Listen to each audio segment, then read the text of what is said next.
Redheads Explained. A quick, fun breakdown of the rarest hair color on Earth, the genetics, the myths, the culture, and why redheads have fascinated people for centuries. From MC1R, magic to global stereotypes. Here's everything you knew or you wanted to know. Welcome to the Stuff You Should Think About podcast, where I answer everyday questions about phenomena and objects. I'm G. How's it going?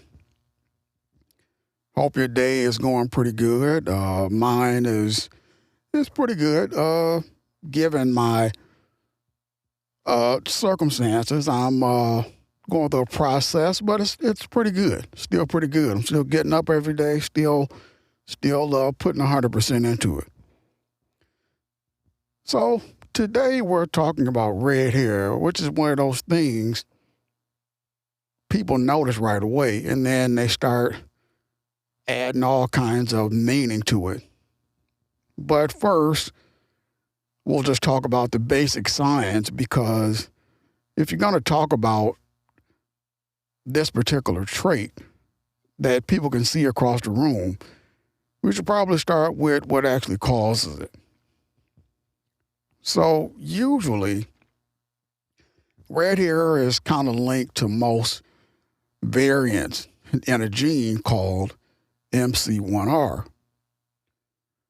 That gene helps influence how the body makes that pigment. And that pigment is what gives the color to things like red hair, skin, and the pattern of pigment production is different from what you see in darker hair colors. That's the short version. It's not magic. It's not a personality. It's not a secret signal from the universe. It's just genetics doing what genetics does.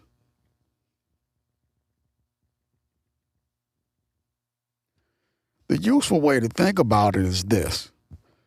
Your body makes melanin. And melanin is a major part of how color shows up.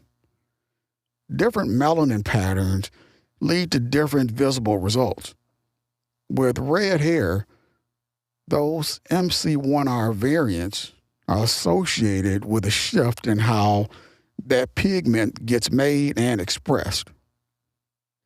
And because genes don't really operate like neat little switches where one thing affects only one thing, you often see some other traits show up alongside red hair too. A lot of redheads also have fair skin. Freckles are common too. And people with that combination can respond to sunlight a little differently because melanin helps with how skin handles sun exposure. So when someone says, oh, red hair and freckles kind of go together, they're not just making that up out of nowhere. There's a biological reason those traits often travel together. Now, often matters there. Not every redhead looks the same. Not every person with fair skin has red hair. And not every person with freckles has either. I just want to be clear about that because people hear one science fact and they run it over everybody like it's some kind of label maker. Humans are just kind of messier than that. Biology is full of patterns. But patterns are not the rules for every single person.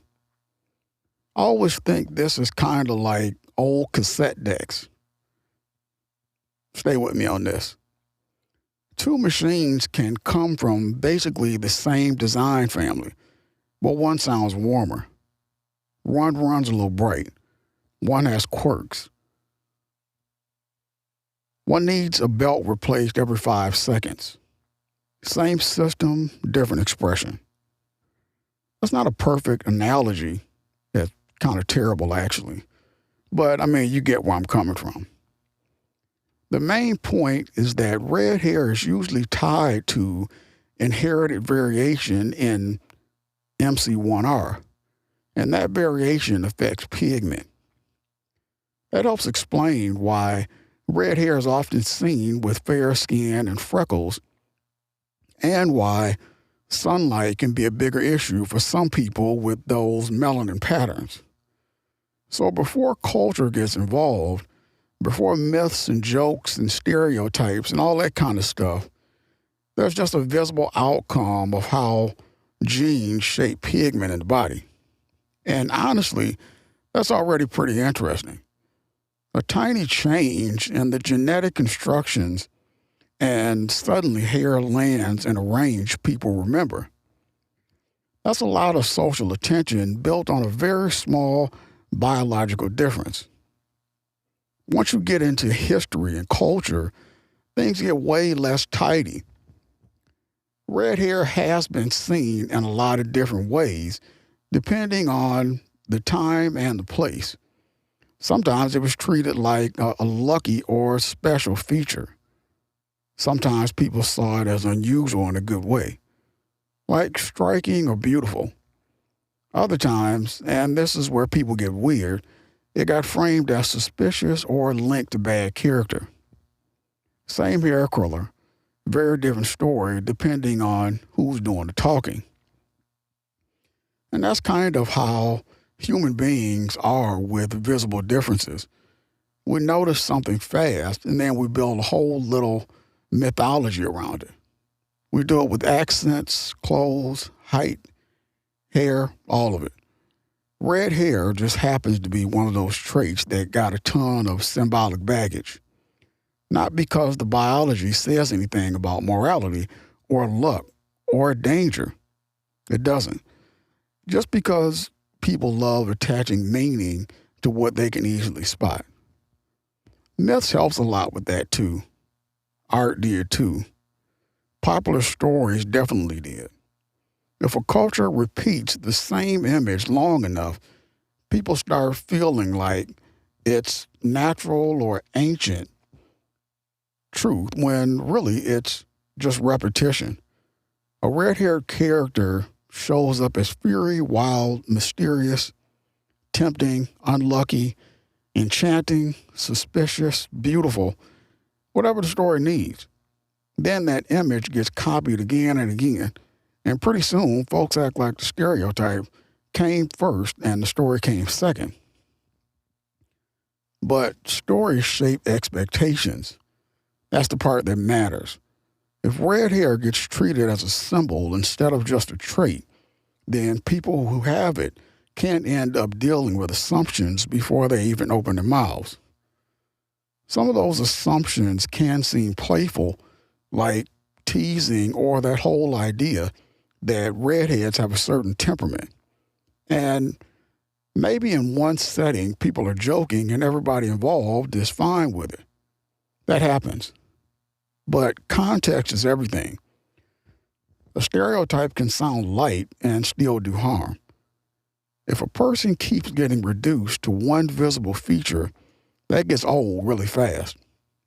I just don't think anybody wants to be turned into a cartoon because of their hair color. I mean, like, come on. People are people. They're not props for everybody else's recycled jokes. And culture changes the tone of that. In one place or era, red hair might be admired. In another, it might be treated as strange. In another, it's folded into beauty standards. In another, it becomes shorthand for being outside the norm. So when we talk about how redheads have been viewed, we really have to say viewed by whom and when, and under what social rules. Say viewed by whom, and when, and under what social rules. Otherwise, we flatten everything into one giant made-up story. That's why I think this topic is useful. It shows how fast a physical trait can get loaded with meaning that doesn't belong to it. The hair itself isn't lucky or suspicious or dramatic. Those are cultural stories. Those are flattering. Those are nasty. Some are kind of both, depending on the moment.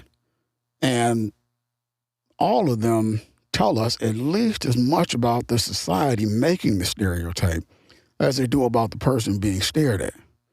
So why does red hair keep pulling attention? I mean, probably because rare traits tend to stand out. That's really the engine of it. If something is uncommon and easy to notice at a glance, people lock onto it. Human brains are pattern hungry. We notice contrast. We notice what shows up less often. And then, because we're us, we start making stories around that too. Red hair fits that pattern almost perfectly. It's visible right away. You don't need a conversation to notice it. You need a test. It's just there, and because it's common, it can feel extra distinctive even though, biologically, it's still just one variation among many. So the fascination makes sense on a basic level. Rare plus obvious equals attention. That's the kind of formula. But another thing people miss is that red hair is not one single look, not even close. Shades vary a lot. Textures vary a lot. One person might have a lighter copper tone, another a deeper auburn look, another something in between. Some hair straight, some wavy, some curly, some thick, some fine. So even with the category of red hair, there's a ton of variation from person to person. I think that variety adds to the fascination too. People talk about red hair like it's one fixed thing, but when you actually pay attention, it isn't. It's a whole range, which honestly is true for basically every human trait. We love categories because they make life feel organized. Then real people show up and ruin the neat little boxes in a good way. And maybe that's the cleanest takeaway here. Redheads aren't interesting because they're mysterious. They're interesting because genetics can make a small change that becomes very visible. That's it. A small shift in how pigment gets produced, and suddenly you have a trait people notice. Remember, paint in the art, write in the stories, joke about, admire, misunderstand, all of that. And that's stuff that you should think about.